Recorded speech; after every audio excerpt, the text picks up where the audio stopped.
দান করুন। অনেক ইউটিউবার আছেন এখানেও যারা ওয়াজের সাথে বিভিন্ন মিউজিক লাগিয়ে দেন, তাদের উদ্দেশ্যে কিছু নসিহা করবেন। ইউটিউবার ভাইরা, এটা তো তোমরা ছাড়বা না, তোমাদের বিরুদ্ধে প্রশ্ন এসে গেছে। অনেক ইউটিউবার ভাইরা ওয়াজ মাহফিলের রেকর্ড করতে আসে, মাহফিলে এসেও নামাজ পড়েন। আমি ইউটিউবার ভাইদেরকে বলবো, তোমাদের আল্লাহকে সবচেয়ে বেশি ভয় করা উচিত। প্রিয় ভাইরা, ছোট ভাইরা যারা আছেন তোমরা তাদেরকে বলছি, যারা বড় ভাইরা আছেন তাদেরকে বলছি, আপনাদের আল্লাহকে বেশি ভয় করা উচিত। কেন? কারণ যত ওয়াজ আপনারা শুনছেন, এই মাহফিলের উপস্থিত দর্শকরা এত ওয়াজ শুনে নেই। প্রত্যেক মাহফিলে মাহফিলে সব হুজুরের ওয়াজ আপনারা মুখস্থ। এরপরও যদি আপনারা আমল না করেন, তাহলে পরিণতি কি হতে পারে একমাত্র আল্লাহ তাআলা ভালো জানেন। এজন্য আল্লাহকে ভয় করেন।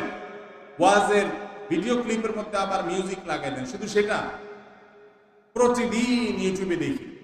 আমার ভিডিও থাম্বনেল লাগাই দিছে এমন এক নোংরা যে ওটা দ্বারে কাছেও ভিতরে কিছু নাই, কিন্তু উপরে উল্টাটা লাগাই দিছে। আল্লাহর ওয়াস্তে ইউটিউবার ভাইরা, আল্লাহকে ভয় করেন। টাকা ডলার কামানোটাই তো বেশি না রে ভাই। শুধু ধান্দা করবেন ডলার কামানির, বিনিময়ে তো জাহান্নামও কামাই হবে। আল্লাহ আমাদের ভাইদেরকে হেদায়েত দান করুন। আল্লাহর ভয়ে হারাম কাজ, অবৈধ কাজ এগুলো আমরা ছাড়ার চেষ্টা করব। আমি জানি আসুন্নাহ